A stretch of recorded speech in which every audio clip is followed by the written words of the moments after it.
Hello दोस्तों, मैं अनुज आप सभी का स्वागत करता हूं all time study YouTube channel पर। और आज की इस क्लास में हम हिंदी मॉक टेस्ट को डिस्कस करने वाले हैं, जो कि 30 प्लस क्वेश्चंस रहेंगे, जो एसएससी एग्जाम के लिए काफ़ी ज़्यादा महत्वपूर्ण होने वाले हैं, यानी एसएससी जीडी के लिए। और जैसे UP police, UP RO, UP ARO, जिन एग्जाम्स में हिंदी सिलेबस पूछा जाता है, उन सभी के लिए ये क्लास काफ़ी ज़्यादा महत्वपूर्ण होने वाली है। तो क्लास में अंत तक बने रहना ताकि आपके सारे क्वेश्चंस के डाउट क्लियर हो सकें। ये मॉक टेस्ट नंबर 7 है। इससे पहले इसी यूट्यूब चैनल पर 6 क्लासेस और अपलोड की जा चुकी हैं, जो कि हिंदी के मॉक टेस्ट की हैं, और प्रत्येक मॉक टेस्ट में हमने 30 प्लस क्वेश्चंस को कवर किया। उन क्लासेस को भी आप एक बार देख लीजिएगा, क्योंकि आपके लिए वो क्लासेस सभी हेल्पफुल होने वाली हैं। ज़्यादा समय ना व्यर्थ करते हुए हम चलते हैं सीधे पहले क्वेश्चन पर, जिसमें पूछा गया है राहुल ने तो आग में घी डालने का काम किया। यहाँ पर 4 ऑप्शन हैं। ऑप्शन ए है यज्ञ करना, ऑप्शन बी है खुशी मनाना, और ऑप्शन सी है रोशनी करना, और ऑप्शन डी है उत्तेजित करना। इधर प्रत्येक क्वेश्चन के लिए 4 ऑप्शन दिए गए होंगे। अगर आप पहले से किसी भी क्वेश्चन का आंसर जानते हो तो कमेंट करके बताओगे। बाय द वे, इसका जो करेक्ट आंसर है वो ऑप्शन नंबर डी हो जाता है, यानी उत्तेजित करना। आग में घी डालना बोले तो उत्तेजित करना हो जाता है। क्वेश्चन नंबर चलते हैं 2 पर, जिसमें पूछा गया है उत प्लस हार के योग से कौन सा शब्द बनेगा। आहार बनेगा, उधार बनेगा, या फिर उदार बनेगा, या फिर उतार बनेगा। तो इसका जो करेक्ट आंसर है वो ऑप्शन नंबर सी हो जाता है।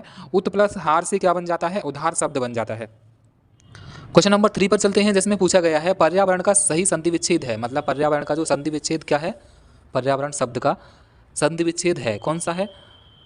परि प्लस आवरण है, या परिधि प्लस आवरण है, या परिधि प्लस आवरण है, या पर्या प्लस वरण है। तो इसका जो करेक्ट आंसर है वो ऑप्शन नंबर ए हो जाएगा, परि प्लस आवरण।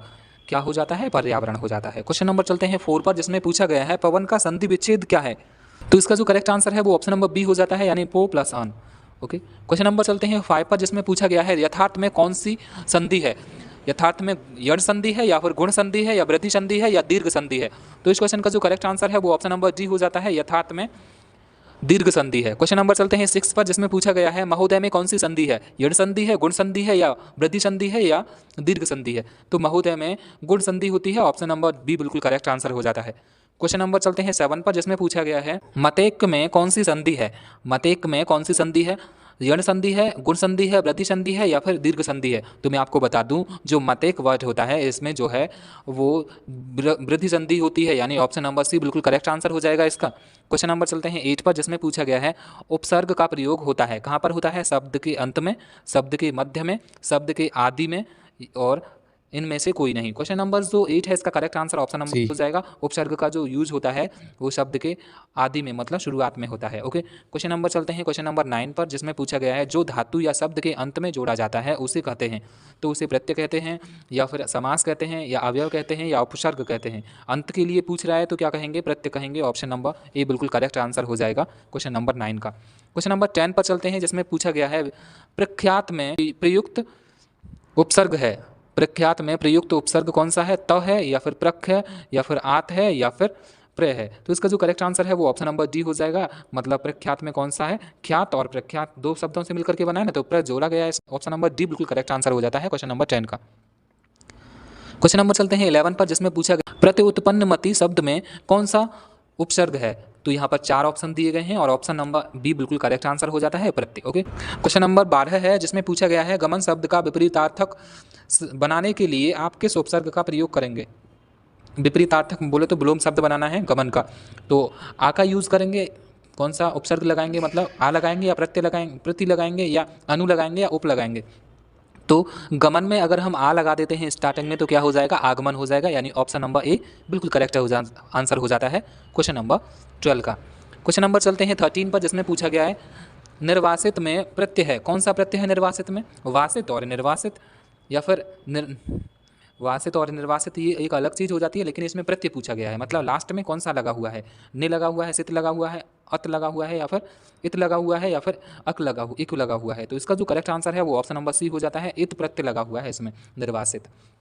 क्वेश्चन नंबर 14 पर चलते हैं, जिसमें पूछा गया है लेखक शब्द में अंत में कौन सा प्रत्यय लगा हुआ है। यहाँ पर 4 ऑप्शन हैं, एक, आक, अक, या क। तो इसका जो करेक्ट आंसर है वो ऑप्शन नंबर सी हो जाता है, अक प्रत्यय लगा हुआ है किसमें, लेखक शब्द में। क्वेश्चन नंबर चलते हैं 15 पर, जिसमें पूछा गया है अनुज शब्द को स्त्रीवाचक बनाने के लिए किस प्रत्यय का प्रयोग करेंगे। मतलब अनुज शब्द को स्त्रीवाचक शब्द बनाना है तो किस ऑप्शन का यूज़ करेंगे?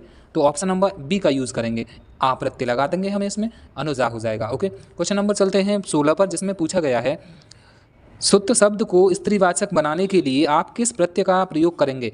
आ का प्रयोग करेंगे या फिर ईयो का प्रयोग करेंगे या एक का प्रयोग करेंगे या फिर ई का प्रयोग करेंगे? तो इस क्वेश्चन का जो करेक्ट आंसर है वो ऑप्शन नंबर ए हो जाता है, यानी आ का प्रयोग करेंगे। क्वेश्चन नंबर 17 है, जिसमें पूछा गया है स्पर्श शब्द को बहुमार्थक शब्द बनाने के लिए उपसर्ग का प्रयोग करेंगे। कौन से उपसर्ग का प्रयोग किया जाएगा? तो क्वेश्चन नंबर जो 17 है इसका ऑप्शन नंबर बी बिल्कुल करेक्ट आंसर हो जाता है, मतलब अस्पर्श हो जाएगा, अ लगा देंगे इसमें। तो स्टार्टिंग में जो स्टार्टिंग में लगाया जाता है शब्द के उसे उपसर्ग कहते हैं, और जो एंड में लगाया जाता है शब्द के उसे प्रत्यय कहते हैं। क्वेश्चन नंबर चलते हैं 18 पर, जिसमें पूछा गया है प्रतिकूल शब्द में कौन सा उपसर्ग है? उपसर्ग प्रयुक्त है। यहाँ पर 4 ऑप्शन दिए गए हैं और ऑप्शन नंबर सी बिल्कुल करेक्ट आंसर हो जाता है, प्रति। ओके, क्वेश्चन नंबर चलते हैं 19 पर, जिसमें पूछा गया है कौन सा उपसर्ग अत्याचार शब्द से पूर्व लगने पर उसका अर्थ जुल्म में हो जाता है? अति, निर या फिर अन या फिर दुर? तो इसका जो करेक्ट आंसर है वो ऑप्शन नंबर ए हो जाता है, अति। अगर आचार में लगा देंगे हम क्या अति, तो क्या हो जाएगा? अत्याचार हो जाएगा, यानी जुल्म हो जाएगा। क्वेश्चन नंबर चलते हैं 20 पर, जिसमें पूछा गया है निम्न में कौन सा शब्द कृदंत प्रत्यय से बना है? यहाँ पर 4 ऑप्शन है और जो ऑप्शन नंबर ए है वो बिल्कुल करेक्ट हो जाता है। ऑप्शन नंबर ए किससे मिलकर के बना है? कृदंत प्रत्यय से मिलकर के बना है। क्वेश्चन नंबर चलते हैं 21 पर, जिसमें पूछा गया है किस शब्द में आबा प्रत्यय नहीं है? देखो, चढ़ावा, चढ़ावा में तो है, लाबा, और ऑप्शन सी है बुलाबा, बुलाबा में भी है, और दिखावा में भी है, और लाबा में नहीं है, मतलब ऑप्शन नंबर बी बिल्कुल करेक्ट आंसर हो जाएगा क्वेश्चन नंबर 21 का। क्वेश्चन नंबर 22 पर चलते हैं, जिसमें पूछा गया है इनमें कौन सा शब्द समूहवाचक प्रत्यय नहीं है? समूहवाचक प्रत्यय नहीं है, तो ऑप्शन नंबर सी बिल्कुल करेक्ट आंसर हो जाता है इसका, यानी प्रेस क्या है? समूहवाचक शब्द नहीं है। लोग है, वर्ग है, गण है, ये सब क्या है? समूहवाचक हैं। क्वेश्चन नंबर चलते हैं 23 पर, जिसमें पूछा गया है व्यवस्था से पूर्व कौन सा उपसर्ग लगाएं कि उसका अर्थ विपरीत हो जाए? तो यहाँ पर 4 ऑप्शन हैं। व्यवस्था से पहले क्या लगाएं कि उसका अर्थ विपरीत हो जाए, मतलब उल्टा हो जाए? तो आ लगा देंगे, आ उपसर्ग अगर लगा देंगे तो क्या हो जाएगा? अव्यवस्था हो जाएगा, मतलब ऑप्शन नंबर डी बिल्कुल करेक्ट आंसर हो जाता है किसका? क्वेश्चन नंबर 23 का। क्वेश्चन नंबर 24 पर चलते हैं, जिसमें पूछा गया है निम्न में से किस शब्द में प्रत्यय का प्रयोग हुआ है? यहाँ पर 4 ऑप्शन है और ऑप्शन नंबर सी बिल्कुल करेक्ट आंसर हो जाता है क्वेश्चन नंबर 24 का। वीडियो में यहाँ तक बने हुए हो तो वीडियो को अंत तक देखना, और चैनल को ऊपर अगर नए हो तो चैनल को सब्सक्राइब कर लेना, और वीडियो को अधिक से अधिक लाइक और शेयर करना। ओके, क्वेश्चन नंबर चलते हैं 25 पर, जिसमें पूछा गया है निम्न में से किस शब्द में प्रत्यय लगाया गया है? नगर में, अगर मगर में, जादूगर में, सागर में? तो इसका correct answer option number B हो जाएगा, यानी अगर मगर में क्या है? प्रत्यय लगाया गया है। क्वेश्चन नंबर 26 पर चलते हैं, जिसमें पूछा गया है किस शब्द में उपसर्ग का प्रयोग हुआ है? ऑप्शन ए है लाभदायक, ऑप्शन बी है पढ़ाई, और ऑप्शन सी है अपनापन, और ऑप्शन डी है उपकार। इसका जो करेक्ट आंसर है वो ऑप्शन नंबर डी हो जाता है। उपकार में कौन सा? उप और कार, मतलब उप लगाया गया है यहाँ पर, उपसर्ग। ओके, क्वेश्चन नंबर 27 पर चलते हैं, जिसमें पूछा गया है अनुवाद में प्रयुक्त उपसर्ग है। कौन सा उपसर्ग है अनुवाद में? ऑप्शन नंबर सी बिल्कुल करेक्ट आंसर हो जाता है, उपसर्ग है किसमें?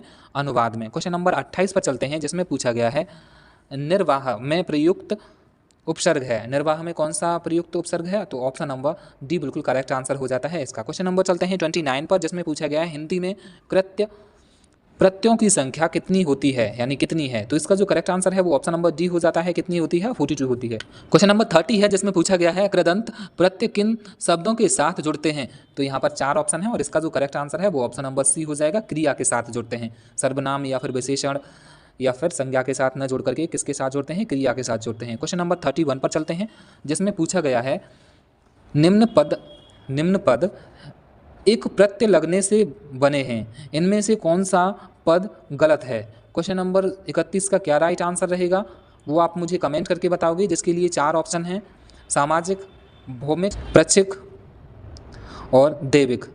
इसका जो करेक्ट आंसर क्या रहेगा वो आप मुझे कमेंट करके बताओगे। साथ ही हो सके तो मुझे बताना कि 30 अभी मैंने क्वेश्चन कराए, इसमें से जो आपका करेक्ट स्कोर है वो कितना है, वो भी मुझे आप कमेंट करके बताना। साथ ही वीडियो आपको कैसी लगी कमेंट करके ज़रूर बताओगे, और अगर चैनल पर नए हो तो चैनल को सब्सक्राइब कर लोगे अगर अभी तक नहीं किया है तो, और वीडियो को लाइक करोगे और अधिक से अधिक शेयर करोगे।